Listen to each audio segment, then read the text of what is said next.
ভালো মানুষ জেলে গেল, ফিরে এসে কয় যে রিটায়ার করেছি। বাপ দাদার পিসা এক মুখের কথাই নাই হয়ে গেল।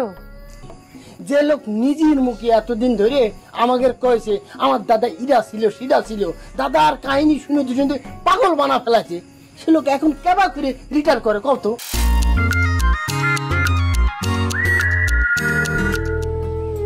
চুল তো আগের থেকে পাতলা হয়ে গেছে রে সাহেব।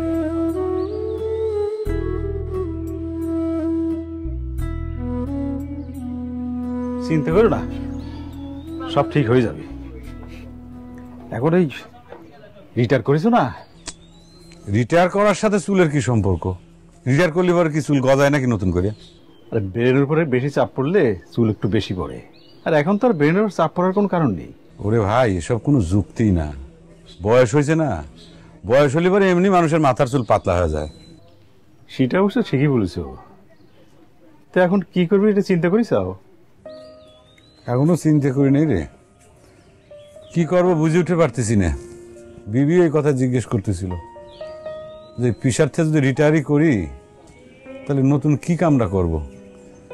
পেটের ভাত জুটবি কেবা করে, মুখে ভাত উঠবি কেবা করে, কিছু বুঝতে পারতেছি না রে। এতদিন কিন্তু এই চিন্তা করা লাগে নাই। কি খাবো এই চিন্তা কোনোদিন আমি করি নাই, কিন্তু এখন সেই চিন্তা আমার করা লাগতেছে। কিন্তু কিছুটা তো একটা করা লাগবেই। আমাদের তো বাপ দাদা জমিদারি নেই যে বসে বসে খাবো। এই হাত পাও এটাই আমাদের সম্পদ। এখনো বুঝতে পারতেছি না আমি কি করব। এক কাম করি, তোকে উস্তাদ মাইনে তোর কাছ থেকে আমি চুলদারি কাটা শিখে নিই, তোর অ্যাসিস্ট্যান্ট হয়ে যায়। কি যে কও ভাই, তোমাকে যদি আমি কাম শিখাই তাহলে ওরা আমাকে গ্রাম ছাড়া করবি।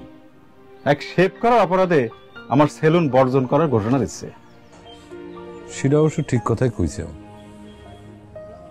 দেখ মনোরঞ্জন, আমার জন্য ভালো হওয়াটা কত কঠিন একটা কাম। না অত ভাইবো না, কিছু একটা হয়ে যাবে। ওই যে কথা আছে না, মুখ দিয়েছেন যিনি আহার দেবেন তিনি। একটা কিছু হয়ে যাবে। তোমাকে একটা কথা বলি শোনো, দেখে শুনে একটা বিয়ে করে ফেলাও, সংসারী হও, একটু সুস্থির বসবাস করো। ভাই তো আমাকে অথয় সগরে ভাষায় দিয়ে গেল, আমি আর দেড় ব্যাটারি কি করবো একটা বুদ্ধি দেওয়া হবো। তুগারে আমি কি কথা কব আমি নিজেই তো বুঝতে পারতেছি না। তুগারে যে একা একা কাম চালা নিবে কব সে সাহস তো আমি পাইনি। সাহস না পাওয়াটাই তো স্বাভাবিক।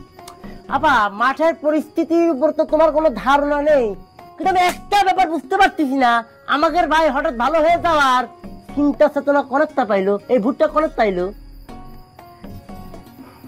কব কিরম করে ভাই, ভালো মানুষ জেলে গেল, ফিরে এসে কয় যে রিটায়ার করেছি। বাপ দাদার পিসা এক মুখের কথাই নাই হয়ে গেল। আমি তো সেটাই কবার চাচ্ছি, যে লোক নিজের মুখে এতদিন ধরে আমাদের কয়েছে আমার দাদা ইরা ছিল সিরা ছিল, দাদার কাহিনী শুনে দুজন পাগল বানা ফেলাছে, সে লোক এখন কেবা করে রিটায়ার করে কত? সেটাই তো আপা, তুমি ভাইরে একটু করে বুঝাই কও যে সে যে হঠাৎ সবকিছু ছাইরে ভালো হয়ে যাচ্ছে, এটার জন্য কিন্তু তোমার দাদা দাদার আত্মা বিরাট কষ্ট পাবে, দুঃখ পাবে না।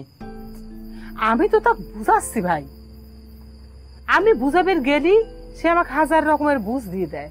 তার ভালো মানুষ হওয়ার পিছনে যে কত রকম যুক্তি আমাকে দেখায়, আমি তো রাগ করে তার সাথে কথাবার্তা কও একবার বন্ধ করে দিছিলাম। কি এখন করব কত?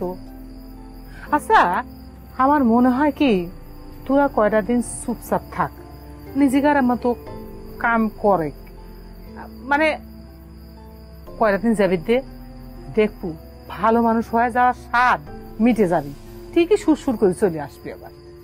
আমি অবশ্য তার মুখের উপর ওই কথাটা কয়ে দিছি যে ভাই দুদিন পরে যখন অপরাধ না করে, চুরি না করে, যখন মানুষ তোমাকে গণধলাই দিয়ে পুলিশের হাতে তুলে দেবানি, তখন ঠেলা বুঝবে না। আর এটা তো রীতিমতো আমাকে সাথে বেমানি হচ্ছে রে।